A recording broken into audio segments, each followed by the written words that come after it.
negara sebagai teks, boleh juga negara sebagai narasi. Ini kita tutup.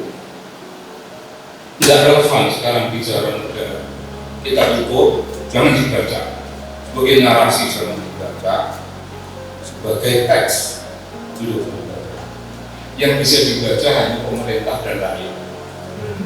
Pemerintah itu ada, seolah-olah ada, tapi sebenarnya pemerintah tidak ada. Rakyat selalu ada. Rakyat itu selalu ada. Rakyat yang ditutup-tutup, yang dibungkam, itu tidak pernah tertutup dan tidak pernah terbungkam. Nah, tadi ada satu pemikiran negara tidak membukakan tanah. Rakyat buka diri, bukan negara. Pemerintah tidak membukakan tanah.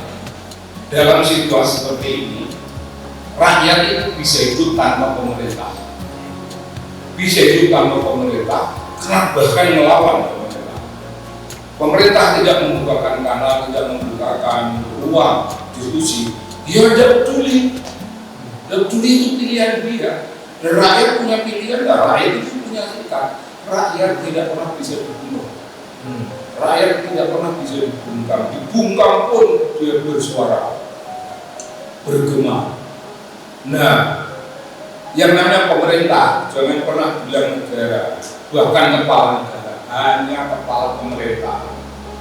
Kepala pemerintahan memiliki kekuasaan dan merasa dirinya berkuasa. Tapi berkuasa seperti apa? Oh, seperti kolonial. Itu kolonial sentris cara Jokowi memimpin. Jadi itu opresif. Opresif sangat menindas. Jokowi namanya oppression.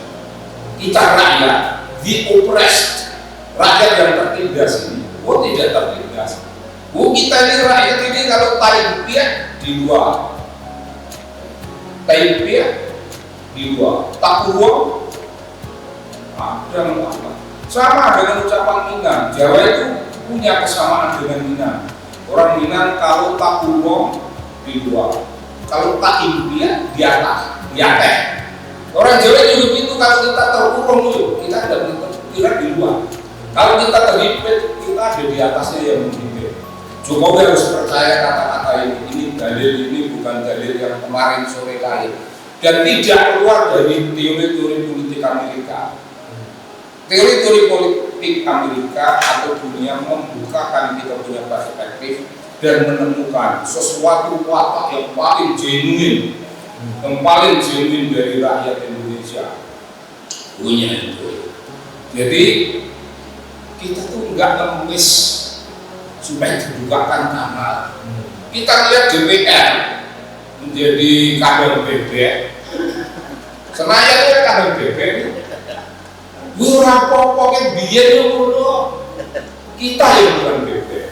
Kita melihat penjilat-penjilatnya Jokowi, Kodari, Bahlul, Balil. Siapa lagi itu? Satu lagi itu yang ngomong sekarang ini orang tidak mau mengambil waktu sholat. Sholat itu jelas. Itu penjilat semua. Muldoko dalam situasi seperti ini bukan menunjukkan kualitas jenderal yang disebut committed citizen atau committed leader. Enggak, dia ikut. Jangan main-main. Saya pasang badan untuk Pak Jokowi. Coba tunggu sebentar lagi, kau masih bicara tentang pasang badan apa enggak? Kan kita tikus turut itu loh, ada kebakaran sampah, dia lari tikus turut. Mentalitas seperti itu. Jadi sekarang ini di kalangan orang-orang yang kelihatannya itu berjualan survei, kelihatannya rasional berdasarkan suatu metode. Metode surveinya metode, tapi jiwanya penjilat. Tidak ada intelektual di situ, adanya penjilat.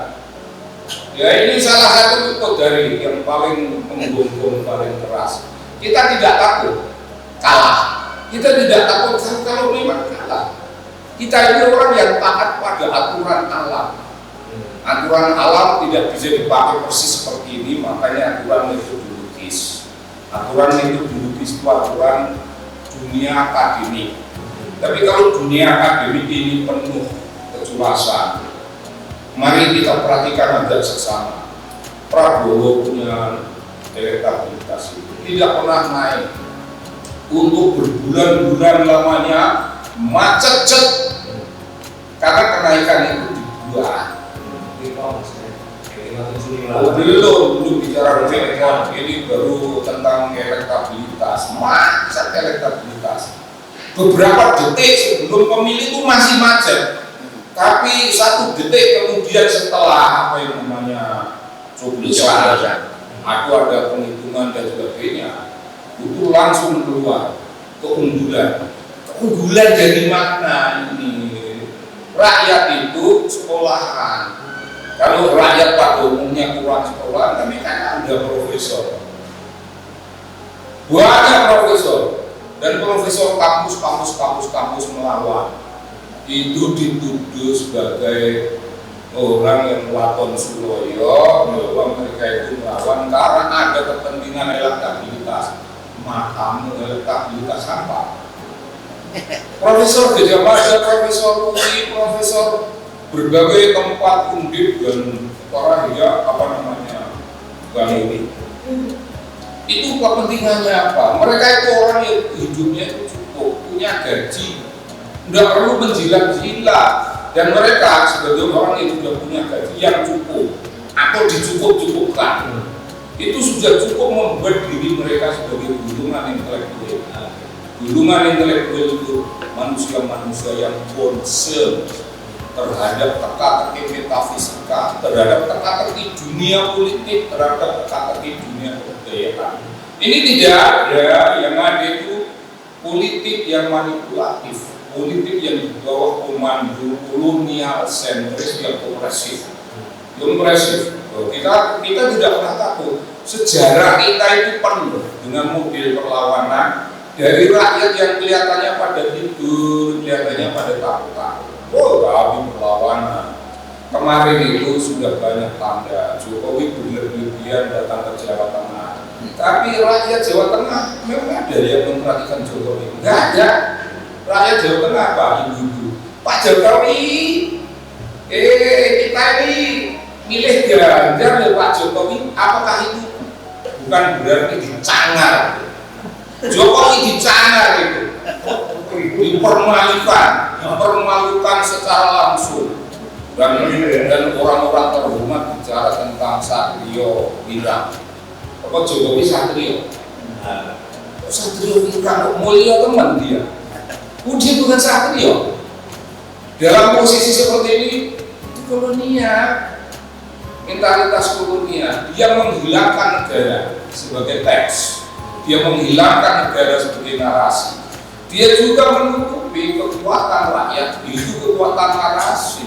Narasi bagi saya tak jadikan satu menjadi teks, tidak bisa dibaca. Ya nggak apa-apa nanti dibaca, tapi pemerintah itu ada, negara ini nggak ada, pemimpin negara nggak ada, yang ada pemimpin pemerintahan. Maksudnya apa? Pemimpin pemerintahan, pemimpin yang sifatnya teknis. Kepemimpinan itu teknis sekali. Eksekutif dan legislatif podo gendungi. Nah sama, legislatif yang harus bersuara tidak bersuara. Dan semenjak awal itu orang sudah berbicara mengenai urusan MK itu bukan urusannya pemerintah, bukan urusannya MK itu sendiri, melainkan urusan DPR. Kalau mau bicara apa-apa, ya silahkan diunggah, tapi DPR punya kewenangan itu. Tapi DPR dia kabeh turu ngeker, tidur nyenyak, dan nggak perlu dong kata malu untuk apa. Kalau perlu tambah gaji, DPR mau. Ini kalau ngomong orang. Ratusan orang berunjuk rasa memprotes penyelenggaraan pemilu 2024. Ribuan personel Polres Metro Jakarta Pusat pun diterjunkan untuk mengawal unjuk rasa yang berlangsung di depan gedung KPU dan Bawaslu. Akibat aksi demonstrasi massa di depan kantor KPU RI di Jalan Imam Bonjol, Jakarta, kepolisian pun memberlakukan rekayasa lalu lintas situasional. Massa berjumlah 200 hingga 300 orang ini memprotes penyelenggaraan pemilu 2024. Sebelumnya, kelompok relawan Ganjar Pranowo Mahfud MD berangkat dari kawasan Patung Kuda sebelum bergerak ke Bawaslu. Ketua Umum Kombas GP Burhan Saidi sebelumnya mengatakan unjuk rasa ini merupakan tindak lanjut dari pernyataan deklarasi petisi Brawijaya yang menolak hasil Pilpres 2024 dan meminta agar pemilu dilaksanakan ulang. Tempo hari ini Bawaslu itu naik gaji dalam situasi seperti ini apa kegeningan macam poin-poin saya sudah langsung jawab sebelum saya tanyakan. Ya kira-kira begitu. Tetapi kenyataan itu Kang Bari, Presiden memberikan Kongres terkait dengan kenaikan dari Bawaslu dan KPU 2 minggu sebelum proses kemarin ya, 1 mingguan lah. Seminggu ya. Ya oke, ada intensi apa sebenarnya? Kalau mengenai itu saya bukan pelamar, jadi itu nggak usah ditebak apa maknanya, itu jelas. Maknanya itu sudah ada dalam Perpres itu sendiri. Ada sesuatu yang dinaikkan. Apa maknanya Jokowi bagi beras urusannya Bu Risma? Apa urusannya kalau bagi beras? Iya. Terus apa urusannya dia celila-celili Jawa Tengah? Tapi celila-celili tembungnya ini kata yang Jokowi tahu, kalau nggak pakai kata yang lain mungkin nggak tahu. Terus piye caranya itu? Ngajoknya anak itu, kamu bikin sayur. Dia pidato ini sesudah tempo hari ada quick count, ada tanda-tanda angka dia ke atas. Dia pidato menggambarkan dirinya itu tinggi, jadi 3 bulan lalu saya dianggap Samsul. Terus sekarang pun Samsul, saya dianggap diberi sayur. Sekarang pun diberi sayur. Nanti sampai dia jadi wakil presiden itu diberi sayur. Nggak akan pernah kemampuan merenung, kemampuan berefleksi, kemampuan intelektualitas, apalagi kemampuan spiritual. Enggak, karena itu bimbing sayur itu nama untuk selama-lamanya. Samsul itu ya nama untuk selama-lamanya. Jangan mengira kalau kau menang itu lantas kau itu berani tinggi. Enggak, itu menang apa? Kemenangan itu masih menjadi persoalan. Bahwa kita menuntut itu bukan tanda kita tidak mau kalah. Kita mau kalah dalam fairness. Ini kan tidak ada yang namanya fairness. Kita akan merasa terhormat kalah itu terhormat kalau aturannya sedemikian rupa. Tapi sekarang ini kita memerlukan suatu kejelasan. Ini apa, ini apa, ini apa. Kalau ini sudah dijelaskan masing-masing unsur di mana ada orang yang sedang masih ada yang nyoblos tapi sudah dihitung. Ada warga di beberapa tempat itu masih sedang dalam proses nyoblos, tapi itu hitungan sudah berlangsung. Dan itu semuanya harus jelas. Ini kejelasan apa nih? Ini kejelasan seseorang yang dipimpin oleh pemerintah yang tidak memimpin. Perlu kejelasan. Nah, kalau hal-hal semacam itu tidak bisa dijelaskan, tidak ada masalah, tidak ada penjelasan, tidak ada masalah. Adanya Jokowi ngomong, tapi mari kita perhatikan itu ngomongan basa-basi sikap yang menerjemahkan. Kalau Jokowi bilang bahwa ini hanya rakyat punya hak demokrasi, dikira kita itu percaya. Apakah orang lalu berkesimpulan secara sinting menganggap Jokowi itu seorang demokrat? Oh silakan, itu hak rakyat. Itu tanda demokrat. Oh belum tentu. Mari kita usul. Jokowi itu turun dengan anak itu, nanti kan rakyat yang akan memilih. Iya, rakyat akan memilih, tapi memilih dalam situasi politik seperti apa, dalam situasi birokrasi seperti apa. Jadi jenderal-jenderal itu yang pada membentengi Jokowi, yang membentengi sekarang bagi mereka ini dalam keadaan aman. Tapi kalau sudah ada sesuatu gejolak rakyat yang tidak bisa lagi dikontrol oleh aparat keamanan, ya keamanan itu umum. Jenderal yang delay lah, gak ada jenderal yang Muldoko, bukan saya di depan Pak Jokowi saya konsisten melindungi Pak Jokowi. Itu tidak akan bohong kosong. Sejarah politik isinya hal-hal semacam itu. Tikus-tikus dalam kebakaran mencari selamat. Kodari, aku punya catatan spesifik tentang Kodari dan Fahri Hamzah yang kita asumsikan sebagai orang yang berpikir dengan metodologis, dengan aturan-aturan akademik. Fahri Hamzah orang yang memiliki pemikiran politik, tapi pemikiran politiknya kan sekarang itu menunjukkan suatu kebusukan total. Aku boleh berkata, aku tidak akan pernah memberi rasa hormat pada golongan. Kalau benar mereka intelektual, aku tidak pernah benar memberi arti mereka intelektual. Tidak, mereka politisi busuk. Dari atas dasar perhitungan metodologis pun saat itu dia menjadi politisi busuk. Orang riset itu gampang berubah jadi politisi busuk, apa susahnya? Ketika dia menyatakan dari awal-awal nanti yang memilih Ganjar itu akan kamu sini pilihlah Prabowo, ini menghemat 17 miliar. Saat itu dia bukan intelektual, dia bukan orang yang hidup di bawah komando keilmuan, tidak memakai metode. Dia saat itu menjadi politisi busuk. Busuk politisi itu baik, tapi ini politisi busuk. Dan saya punya catatan sebagai warga negara akan mencatat orang-orang seperti ini kalau kegigiran telah berlangsung. Misalnya ibarat kebakaran berlangsung, mereka menjadi tikus curut atau menjadi pahlawan.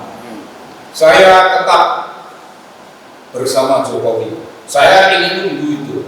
Kalau ada orang yang bisa bicara tak tunggu.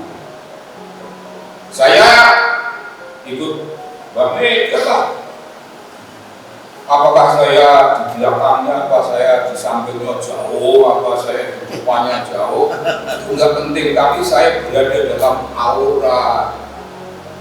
Mbak Mega adalah gambaran dari apa yang saya rumuskan sebagai devoted nationalist. Dia conscience bisa. Dua kata itu sudah memberikan satu gambaran. Yang lainnya, pemimpin yang lainnya itu anun, hanya ada dalam kegelapan, hanya ada dalam citra, tapi tidak pernah ada dalam realitas. Ini omongan ini sudah mengasumsikan mereka tidak akan punya daya apa-apa, tidak akan punya daya bisa mempertahankan kemenangan bohong ini. Tapi kita akan buktikan kebohongannya itu sejauh mana, bukan bertanya apakah mereka bohong, tidak, kita tahu mereka bohong, tapi sejauh mana kebohongannya. Keculasannya itu dilakukan dalam corak-corak seperti apa. Kita tahu coraknya, dia bagi beras, berasnya nenekmu, aku ikut Bumahok, ini berasnya nenekmu, ini beras rakyat itu punya duit membeli beras itu. Dan pemerintah itu menjadi regulator. Regulator itu teknis administrator, bukan leader. Orang leader, orang sudah nggak ada. Dan saya ingin menyatakan untuk barangkali keempat kalinya, Jokowi itu di rumahku sudah tak turunkan. Sama anaknya, mantuku dan cucu-cucu turun Jokowi. Fotonya masih ada. Tinggal menunggu satu momentum kapan. Momentum itu matang untuk membakar foto itu. Oh iya, itu akan dilakukan. Dan ini jangan dianggap bahwa saya hanya berburu. Oh tidak, ini serinya sudah beliau yang tahu keseriusan hal semacam itu. Apa yang namanya political joke is sesejuk. Rakyat tersenyum, jangan dianggap tersenyum. Rakyat bilang aja kali itu bukan tanda hormat, itu muyui Pak Jokowi. Rakyat itu yo dengan Pak Jokowi nek perlu dikenangi sepatunya kok klambi. Sampai seserius itu dan Pak Jokowi wajib mendengar ini. Kalau dia wajib mendengar ini dan masih melakukan tindakan itu otoritarianisme, dengan military apa namanya terkait kekuasaan militer sebagai jawaban itu makin jelas bakal roboh. Itu gulungan intelektual zaman dahulu kala, zaman Jawa Ortodoks, para resi menandai kalau pemerintahan dalam hal ini raja tidak mau mendengarkan suara rakyat, malah rakyat yang baik hati yang mengatakan keadaan darurat itu malah dibungkam. Oh tondo, ambruk itu tidak akan lama. Sul, beli kayu. Kowe ora ngerti apa-apa, aja rumangsa kowe menang terus pinter. Ini saya kira ini perlu zaman ngadres begini. Karena analisis politik, analisis dalam model-model perlawanan, teks dan narasi sebagai perlawanan itu sangat jelas. Teks dan narasi yang mewakili government itu tidak ada. Yang mewakili negara lebih tidak ada. Teks itu hanya teks perlawanan terhadap gulungan pemerintah. Yang kiri kanannya itu penjilat-penjilat yang tidak tahu malu. Apa masyarakat lebih pintar? Tapi ada gulungan intelektual di masyarakat ini. Itu tidak pernah bisa dikalahkan oleh kecerdasan orang-orang DPR maupun orang-orang yang namanya menteri dan orang sekitarnya Jokowi. Rakyat tidak pernah lebih bodoh daripada pemerintah. Pemerintah punya kepentingan menyelamatkan dirinya sendiri kan si baru jelas namanya. Oh, mereka punya yang diselamatkan. Kita apa yang kita selamatkan? Kita kekuatan yang kecil-kecil begini berbicara tentang menyelamatkan negara dan peradaban bangsa tinggi sekali. Apakah kita dibayar? Ya orang dibayar. Tapi kita itu namanya devoted nationalist, concern intellectual, concern citizen. Tidak ada yang bisa. Pemerintah di seluruh dunia tidak pernah mampu mengalahkan kecerdasan publik. Publik itu berapa ratus juta ya, yang mayoritas itu silent majority. Silent majority bukan karena mereka tidak tahu, mereka tahu. Mereka punya rohani, punya nurani. Karena mereka butuh beras maka dimanipulasi dengan beras. Tapi kalangan intelektual yang outspoken, makanya kita ini kalah sama anggota DPR itu belak-belakan. Memang kita kalah kerja sama menteri-menteri penjilat-penjilat itu. Ya kalah, menteri-menteri itu kan kurang sekolah. Jangan bilang kau punya gelar S3. Gelar S3-mu bukan tanda bahwa kau sekolah, bukan tanda bahwa kau seorang yang devoted nationalist, yang devoted citizen, yang concern intelektual. Apakah kau pantas disebut intelektual? Karena itu saya agak marah kalau orang-orang itu disebut pelacur, mereka bilang pelacur intelektual. Enggak, pelacur. Emang mereka intelektual? Kagak. Mereka pelacur biasa. Jalanan. Apa dia bilang begini? Backgroundnya nggak usah aku perjelas mengenai ini. Apakah mereka itu gulungan intelektual? Punya S3, dari mana? Tapi kan S3 itu dicari dengan cara memerintahkan anak buah yang bekerja dan dia tinggal profesional. Aku udah percaya kalau jenderal punya S3 itu lalu mereka itu intelektual. Tidak percaya. Saya memberi challenge belak-belakan seperti ini. Muldoko S3 juga diuji, jangan main-main. Tapi bagaimana seorang S3 bicaranya seperti itu? Tidak bisa menghargai suara kaum intelektual kampus. Ini dibedakan intelektual kampus, orang-orang yang rumahnya di kampus. Ada intelektual yang bukan di kampus. Kita ini gulungan partai pengemis. Partai pengemis itu tidak pernah bisa diatur karena mereka diatur oleh panduan rohani politik. Ini gulungan intelektual. Aku ini anggota partai pengemis sudah lama. Sejak di LIPI kita masih kanak-kanak itu, kita sudah ada tanda-tanda kita mengembangkan suatu political orientation, suatu cultural orientation. itu model kita bukan orang dalam istana, bukan bagian dari para pangeran, bukan bagian dari kakek nenek yang ngomong kosong. Kita bagian dari kewarasan dunia yang tidak menampakkan diri dan hanya dalam keadaan penting mereka berbicara. Kami